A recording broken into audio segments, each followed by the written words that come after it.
nós temos sido pessoas autênticas, sinceras perante o Senhor Jesus?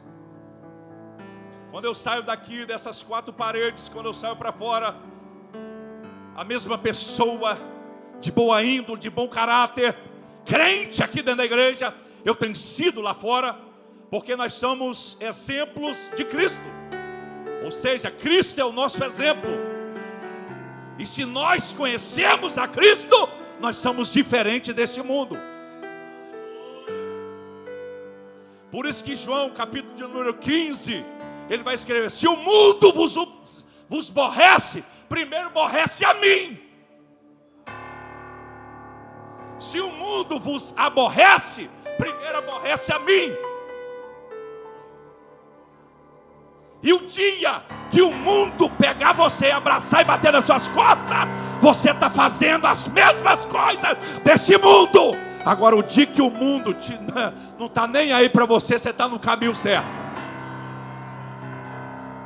E aí, capítulo 3, Paulo vai lá, envia Timóteo para fortalecer a fé deles, com alegria ao saber que eles permanecem firmes, orando para o crescimento em amor e santidade. Aí no capítulo número 3,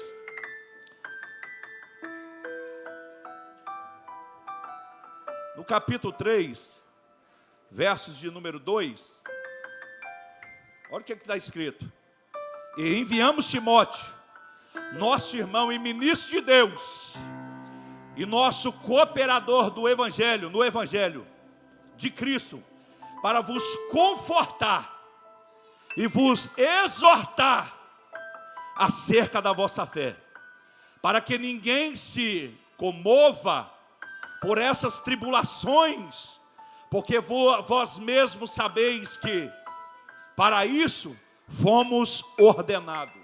E aí nós tomamos uma lapada, obreiros, porque tem obreiros que pensam que Deus dá o santo ministério a ele, e ele pensa que é para ser um sentador de banco.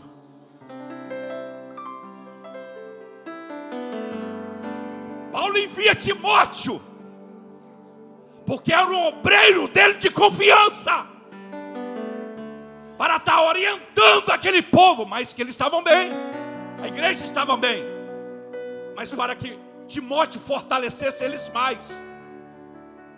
E ele falou: ô Timóteo, fala para a igreja, para não dar ouvido a essas vozes, eu posso conjecturar, essas vozes satânicas, essa idolatria, esses ídolos, essas imundícias do pecado. Não deixa, exorta, pede, ora, fala, instrui, para que eles não venham se corromper. Esse é o meu e o seu papel, obreiros, de orientar a noiva do Cordeiro a caminhar para o céu. Porque as pessoas pensam, obreiros pensam que a carga é do pastor, é nossa. E aí, líderes, para vocês, 20 departamentos dentro da DNC, 20 líderes, 20 pastores, 20 pastores orientando os seus departamentos, orientando os seus liderados a servir a Deus, a caminhar firme na presença do Senhor. O dia, líder, os textos da Bíblia, pastor Joyce, quantos minutos tem mesmo? Vê para mim rapidinho, senão vamos embora.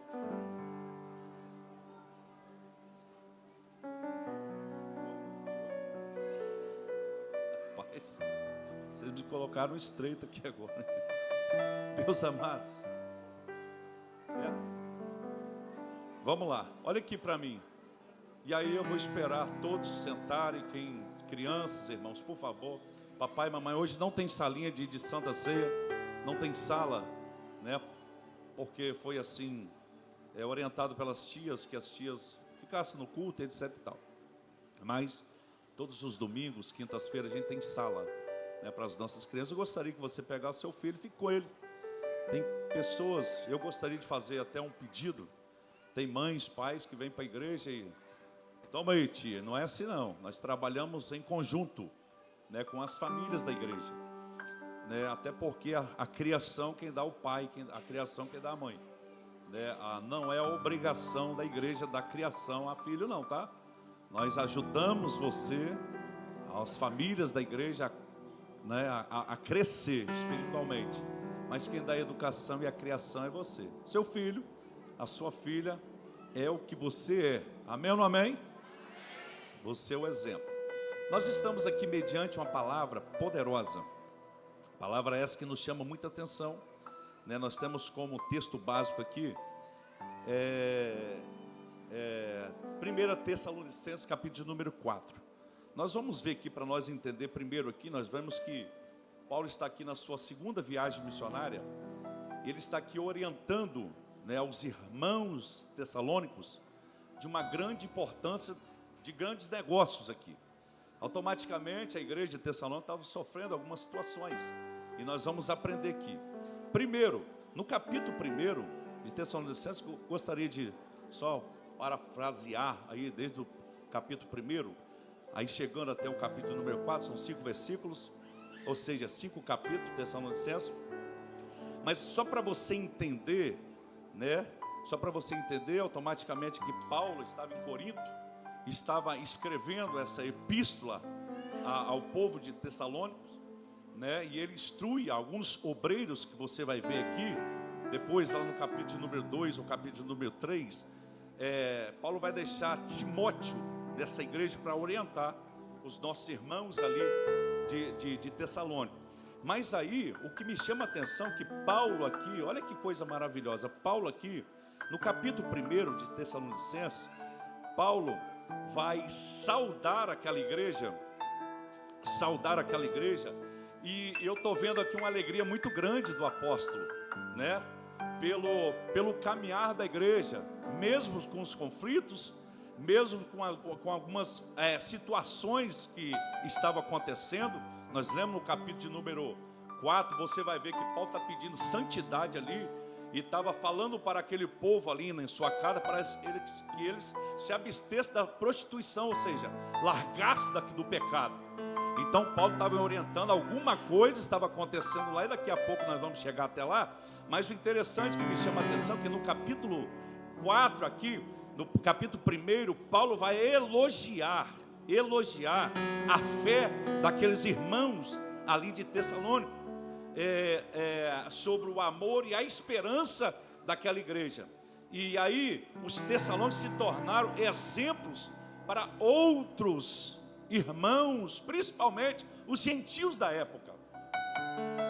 E ali Paulo está elogiando, né, uma igreja que estava centrada, uma igreja que estava ali, né, cumprindo ali o propósito, cumprindo ali as escrituras, que era a palavra de Deus. E vocês me dão luz aí, né, meus filhos? Senão...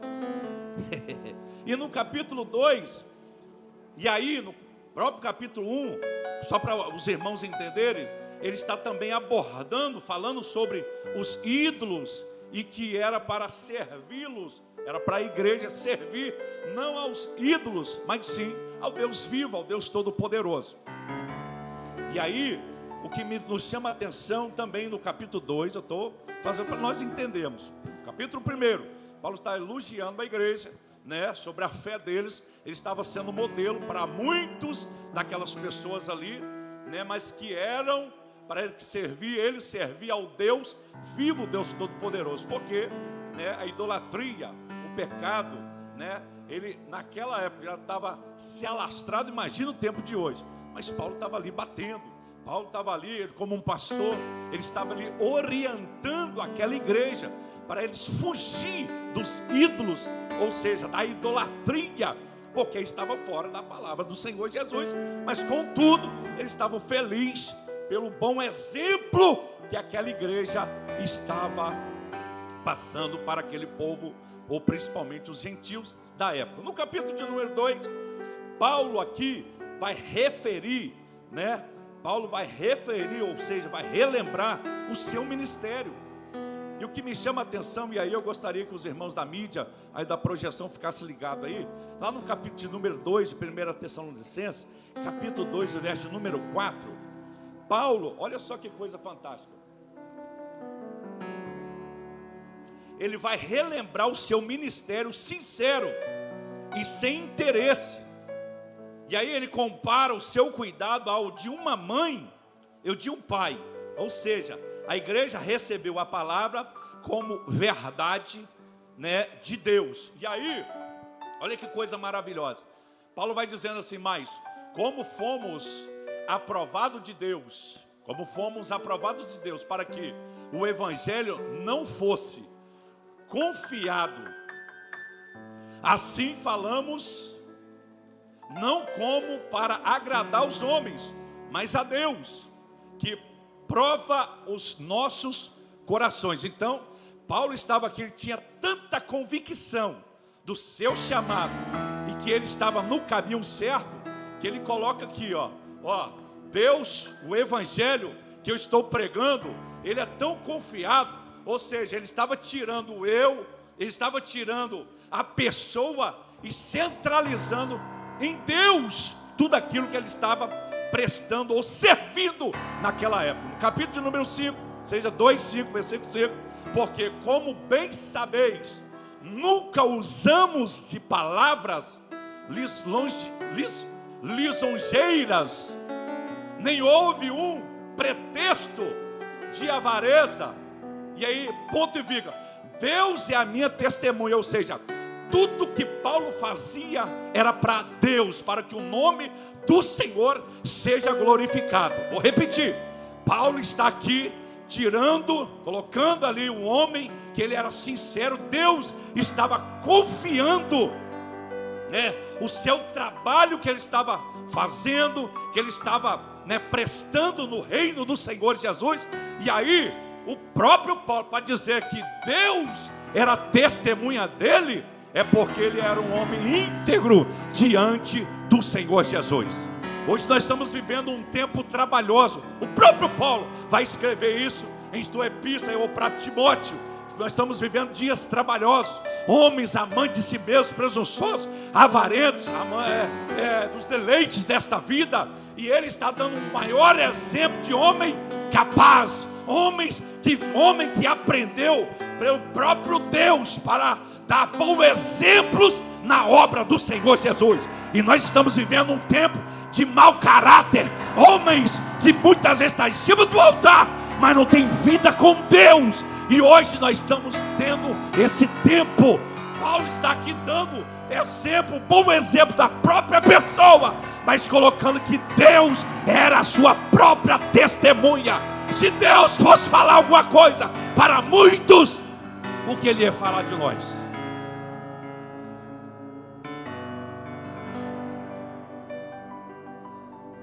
Qual era o exemplo que Deus podia falar de nós? O homem tinha convicção, ele batia no peito. O que ele estava fazendo era para glorificar ao Deus Todo-Poderoso e não a ele. Você já viu o ditado que você quer conhecer alguém, dá poder a ele?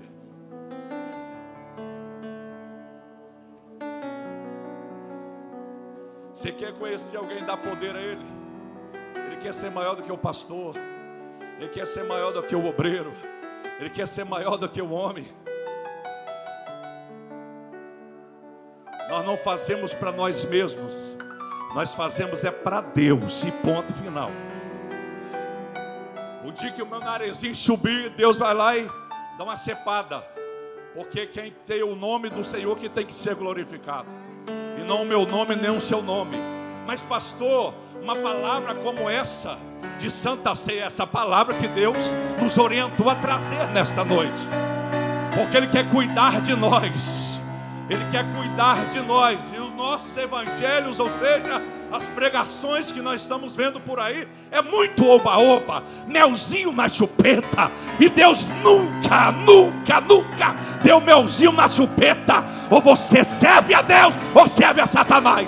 Ou você é homem de Deus, ou não é mulher de Deus e nem homem de Deus.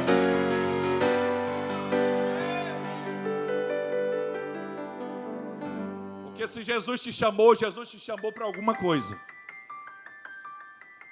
Deus não chama ninguém para ficar aí voando ao léu. Não. Até porque eu e você estamos no lucro. A época desses homens passaram. A época desses homens passaram. Sofreram amargamente. Vamos começar dos evangelhos. Mateus, Marcos, Lucas e João. Vai falar sobre o próprio Cristo. A trajetória de Jesus aqui na terra. Jesus instrui 12 pessoas. Colocam eles ali, instrui, ensina eles. E quando Jesus é levado ao céu, quando ele passa por aquele todo momento que todos sabem a importância de Cristo aqui, é por isso que eu e você estamos aqui. Ele ensina 12 pessoas e sabia que ele não ia ficar aqui. Ele subiu para o céu. Quando ele sobe para o céu, esses homens deram continuidade e não envergonharam o nome do Senhor Jesus, da forma que eles tinham sido instruídos, tirando um, né, que todos sabem. Mas Jesus não deixou de servir ele à mesa, que foi o Judas. E todos sabem da trajetória daqueles 12 homens. Eles não envergonharam o nome do Senhor Jesus. Eles não envergonharam o evangelho que eles pregaram aqui. Eles levaram à risca. O que eles tinham instruído, o que eles aprenderam de Jesus, eles levaram à risca. E muitos deles, ou a maioria deles, foram condenados até a morte, mas não negaram a fé. Eles foram levados até a morte, mas não negaram a fé. Eles manteram a sua postura, o seu caráter, e não negou a Jesus. Quantas vezes que muitos, entendam a palavra, negam a Cristo por qualquer coisa, abandona a Cristo por qualquer coisa. Na verdade, nunca teve Cristo, porque quem tem Cristo, o verdadeiro Cristo, ele renuncia todas essas coisas deste mundo para servir a Jesus. Renúncia. E aí, para nós continuar, vai lá, meu filho, 14:5, agora é o 6. E não buscamos glória dos homens, nem de vós, nem de outros, ainda que podíamos, como apóstolo de Cristo, ser-vos pesado. Ele como apóstolo, mas ele era um servo. Verso número 7. Antes fomos brandos entre vós, como a ama que cria, como a ama que cria seus filhos, ou como a mãe que cria os seus filhos. Paulo estava aqui relembrando o seu ministério sincero na obra do Senhor Jesus. Eu te pergunto, nós temos sido um crente sincero perante o Senhor? Obreiros, vocês têm sido uns obreiros sinceros perante o Senhor? Igreja, você tem sido sincero, um crente sincero perante a Deus?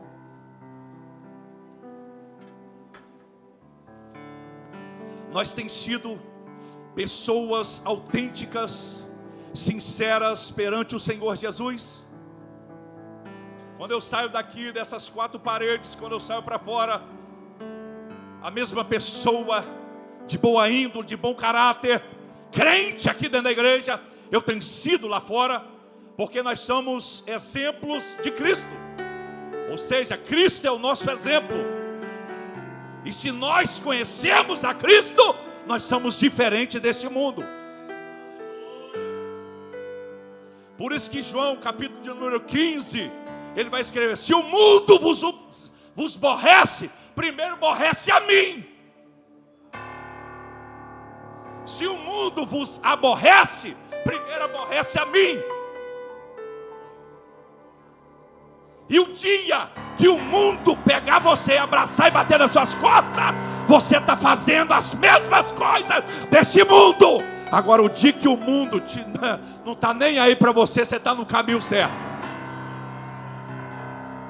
E aí, capítulo 3, Paulo vai lá, envia Timóteo para fortalecer a fé deles, com alegria ao saber que eles permanecem firmes, orando para o crescimento em amor e santidade. Aí no capítulo número 3,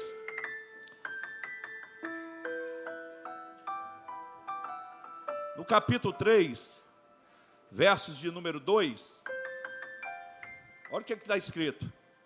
E enviamos Timóteo, nosso irmão e ministro de Deus, e nosso cooperador do Evangelho, no Evangelho de Cristo, para vos confortar e vos exortar acerca da vossa fé, para que ninguém se comova por essas tribulações, porque vós mesmos sabeis que para isso fomos ordenados.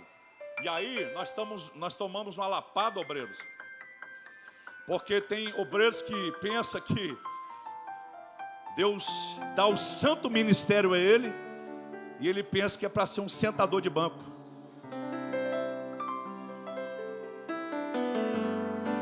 Paulo envia Timóteo, porque era um obreiro dele de confiança, para estar orientando aquele povo, mas que eles estavam bem, a igreja estava bem, mas para que Timóteo fortalecesse eles mais.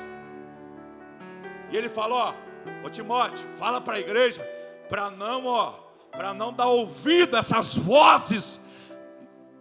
Eu posso conjecturar essas vozes satânicas, essa idolatria, esses ídolos, essas imundícias do pecado. Não deixa, exorta, pede, ora, fala, instrui, para que eles não venham se corromper. Esse é o meu e o seu papel, obreiros, de orientar a noiva do Cordeiro a caminhar para o céu. Porque as pessoas pensam, obreiros pensam que a carga é do pastor, é nossa. E aí, líderes, para vocês, 20 departamentos dentro da DNC, 20 líderes, 20 pastores, 20 pastores orientando os seus departamentos, orientando os seus liderados a servir a Deus, a caminhar firme na presença do Senhor. O dia, líder, que um liderado seu, por qualquer coisa, você vê até o teu pastor, irmão, você está feio para o seu lado, você precisa de ler Bíblia. Qualquer coisa, pastor, ô irmão, dá seus pulos. Igual o cabo lá está lá todo enrolado em pecado, aí nós estamos aí, firme. Deu problema porque você está mexendo com gente, meu irmão, se vira, dá seus pulos, ora, busca o Senhor, jejua, peça orientação ao céu, para que o céu te orienta a pastorear o seu rebanho. Sendo assim, você vai ter um rebanho abençoado. Eu nunca vi obreiro está tomando conta de igreja, tomando conta de departamento, sei o que, não ora, não gosta de orar, não gosta de buscar a presença de Deus. Quando marca a oração, o cabo não vem, nunca vem. Tem uns ensinamentos, coisa mais difícil. Aí quer que o departamento flui, aí quer que a igreja flui.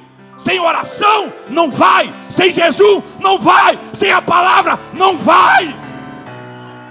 Agora quando tem uma igreja, obreiro, líder, que ora, uma igreja, ela é cheia de saúde, saúde para enfrentar as diversidades do Satanás, o pecado. Essa é a nossa obrigação. E no capítulo 3, Paulo vai exortando aí a santidade e a pureza moral.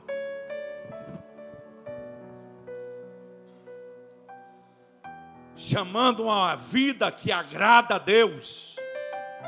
E ensino também sobre a volta de Cristo e a esperança da ressurreição. Olha aqui para mim, irmãos. Obreiros, essa é uma responsabilidade nossa. Todos os dias falar que Jesus está voltando. Em cima dos nossos altares, nós não estamos ouvindo mais isso. O crente pode vir e ficar de qualquer maneira. E Paulo está aqui orientando, falando sobre a santidade, sobre a imoralidade, sobre a sensualidade. Que você pode vir, isso é uma palavra pastoral, tá, crente? Que você pode vir de qualquer jeito. Mas aqui, irmãos, tem que haver transformação na sua vida. Aqui tem que haver lapidação, aqui tem que haver santidade. Porque a Bíblia, as pessoas podem até ter mudado, mas a palavra, ela continua a mesma. A Bíblia continua a mesma. E eu não estou nem aí que está cortando nariz, virando os olhos, estou nem aí. A palavra tem que ser dita e pregada, porque haverá uma cobrança para nós. Você pode vir de qualquer jeito, aqui tem que haver transformação. O interessante é que muitos desprezam isso aqui. As pessoas no dia de 6 arrumam tanta coisa, irmãos. Viaja, vai não sei para onde, vai não sei para onde, não sei para onde, não sei para onde. E desprezam isso aqui. Eu sou de um tempo que quando a igreja ia ter a Santa Ceia, nós não conseguíamos subir as escadas da igreja. Eu sou de um tempo que um culto como esse não tinha um sem chorar. Eu sou de um tempo que antes de eu subir as escadas eu já estava sentindo a presença de Deus. Porque se nós fosse assistir uma televisão que se passasse uma propaganda lá imoral, eu já corri para dentro do quarto e fechava minha porta. Senhor, me perdoa. Passou aquela imundícia lá na televisão. Eu pequei contra o Senhor. A igreja tinha mais temor.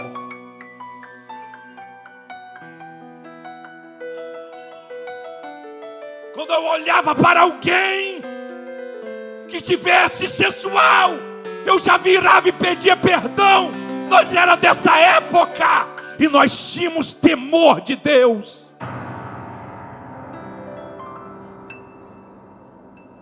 E nós estamos vivendo o evangelho que todos podem participar da ceia, que não tem nada a ver, porque Jesus deu até o Judas em pecado, em adultérios, em prostituições,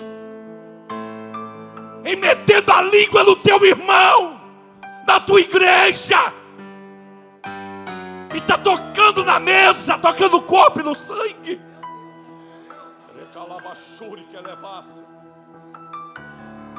Eu nunca vi um tempo de igreja porque sou eu e você, frias, crentes mortos dentro da igreja, porque dão mais prioridade à Netflix, aos vídeos pornográficos.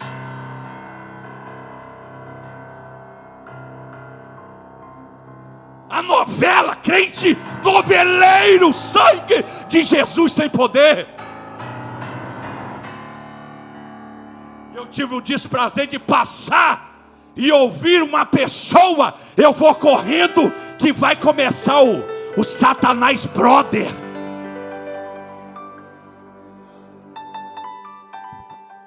E vem aqui com a maior cara de pau,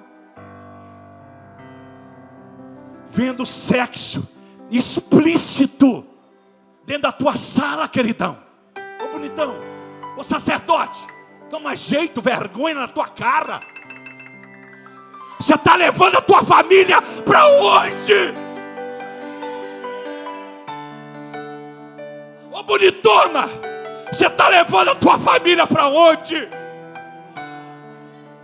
Todo dia uma luta, traz para a igreja, vem para a igreja. Mas vezes as pessoas preferem as prioridades lá do mundo. Esquece isso aqui.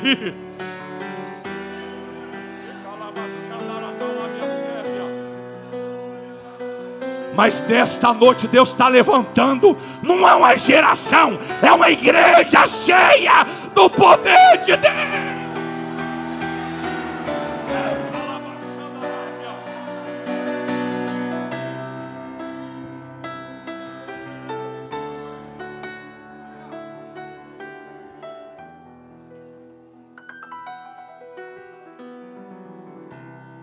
Algum tempo atrás,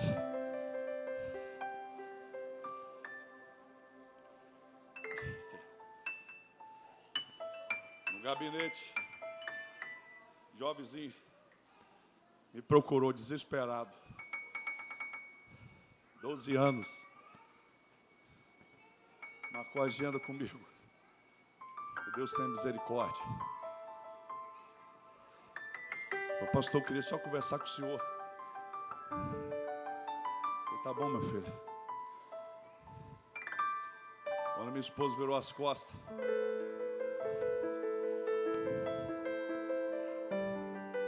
ele fechou a porta e caiu no chão. Nem fechou, desmaiou. Eu saí correndo para pegar aquela criança. Ele ficou 40 minutos chorando. 12 anos. Escute isso aqui, gente. Ô pai, ô mãe, escute isso aqui. Que eu não sou de ficar contando, irmãos, nada que passa dentro do meu gabinete. Chorando, desesperado. Falei, chora, meu filho, pode chorar. E eu falei, depois que ele deu uma respirada, falei, o que está acontecendo? Eu, por 3 vezes, eu fui no quarto para matar o meu padrasto. Eu falei, o que está acontecendo, meu filho? Você tem 12 anos só? Só tem só 12 anos. Só tem só 12 anos. Você fazer isso com a sua vida, você vai destruir a sua vida. Ele falou, não tem como mais. A minha mãe não me ouve. Meu pai, meu padrasto, chama de pai, joga as coisas em mim, me abusa. E a sua mãe sabe de tudo. O que ela faz? Nada. Vamos orar então. Olha aqui para mim, irmãos. Esse tempo que nós estamos vivendo, de pessoas, talvez você está aqui, é uma mulher que está sendo agredida dentro da sua casa, é um filho que muitas vezes está sendo abusado, isso é muito sério. E vocês vão fazer o quê? Nós como igreja vamos fazer o quê? Vai ficar olhando o que está acontecendo? E essa criança crescendo, com esse monte de coisa na cabeça dele, a probabilidade de ele crescer e suicidar ou virar algo que nós não quer, é 100%. Porque muitas das vezes a gente faz vista grossa, pastores. Nós não queremos levar a nossa família para o altar de Deus. Nós não queremos trazer a nossa família, entra o cansaço, entra a preguiça, entra a moleza, e não queremos trazer a nossa família para o altar de Deus, uma vez que a responsabilidade é nossa. É nossa. O que a igreja está fazendo? Para quê? Por que Jesus te salvou? Qual é o motivo? O porquê que Deus nos resgatou do pecado? E as pessoas pensam que tudo é por conta, na conta do pastor. Para com isso. O pastor não está dando conta nem da família direito, de tanta coisa. Porque nós não podemos ver, ficar ali, e a gente tem que dar um jeito, porque ninguém quer fazer.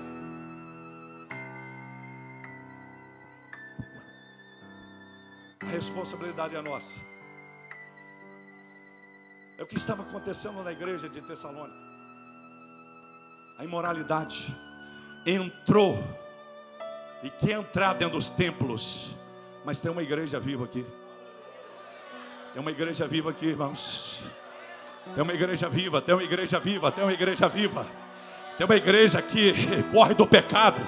Tem uma igreja que é contra a imoralidade e a sensualidade. tem uma igreja que é contra a prostituição, tem uma igreja que é contra o pecado. Nós estamos vivendo um tempo, jovens que querem se casar, um tempo que na minha época você casava pura, a esposa virgem, o esposo virgem. Meu irmão, era uma alegria, porque vocês iam se conhecer pós-casório. Hoje tem que se conhecer primeiro para depois casar. Aí, pastor, não deu certo. Não deu certo porque você fez tudo ao contrário. Aí quer constituir famílias desse jeito. Ô irmão, ô jovem, você que quer casar e vai casar, se conheça depois. Mas se errou, procure o seu pastor, a sua liderança. Porque a probabilidade de dar errado é 100%. Porque fez tudo ao contrário. As normas, o regimento que é a palavra de Deus. E Deus não aceita isso.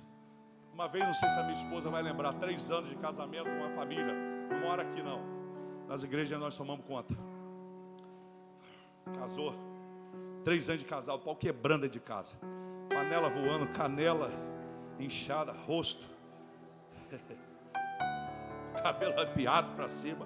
Pastor. Aí teve o dia que eles não aguentaram. Pastor, realmente aconteceu isso no meu casamento, antes do casório. 3 anos vivendo terrivelmente. Confessaram o pecado, até hoje vive junto. Aí tem gente que tem medo, tem vergonha. Vergonha, irmão, é para Satanás que está perdendo e você está fazendo a coisa certa. O pecar, como nós somos esse corpo cheio de pecado, por um motivo ou outro, talvez você deslizou. Mas que confesse, fica mais bonito ainda. Você viver em paz, dormir. E o pecado não só é a sexualidade ou o sexo que está lastrado aí no mundo, mas é você ter uma vida íntegra diante de Deus. É eu olhar para o meu irmão e ter paz com ele. Se eu não tenho paz com ele, comunhão com ele, como que eu vou participar? Porque isso aqui fala de comunhão. Eu também estou em pecado. E Jesus, o próprio Jesus vai escrever: se você tem uma oferta para você oferecer no altar, mas se você tiver alguma coisa com o teu irmão, que você volte lá, acerte com ele, para depois ofertar. Imagina tomar ceia. Que Deus venha ter misericórdia de nós. E para nós finalizarmos, no capítulo 5,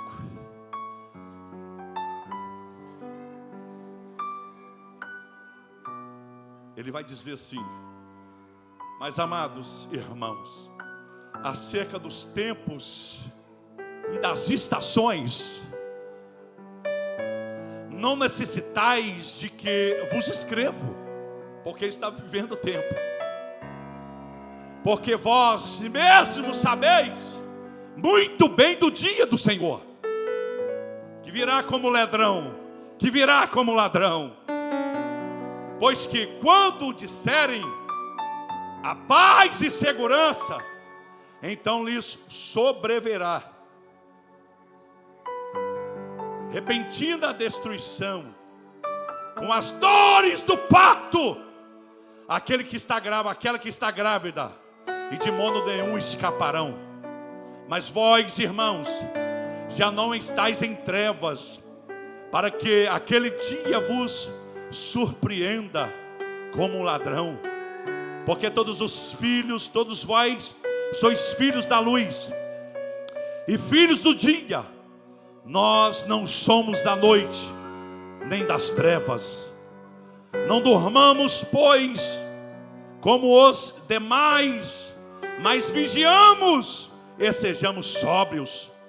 Porque os que dormem, dormem de noite, e os que se embebedam-se de noite. Mas nós que somos do dia, sejamos sóbrios, vestidos-nos da couraça da fé e do amor, e tendo por capacete a esperança da salvação. Rogo-vos, irmãos, que reconheçais o trabalho entre vós, e que preside sobre vós do Senhor, e vos admoestam, e que os tenhais em grande estima o amor, por causa da sua obra, tende paz entre vós. Rogo-vos também, irmãos, entre os que admoesteis, os desordeiros, conselheiros, os de poucos ânimos, sustentai os fracos, sejais pacientes para com aqueles e com todos. Vedes que ninguém dê a outro por mal o mal, mas segui sempre o bem, tanto um para com os outros, como para com todos. Regozijais no Senhor. Fica de pé. Esta é uma palavra fiel e verdadeira. É uma palavra de exortação para a igreja do Senhor Jesus. É uma palavra para você pensar, a partir de agora, que nós somos diferentes deste mundo. Eu podia muito bem aqui, Paulo vai escrever que nós somos o vaso de honra. Cadê os vasos de honra aqui? Diga amém. Nós somos vaso de honra.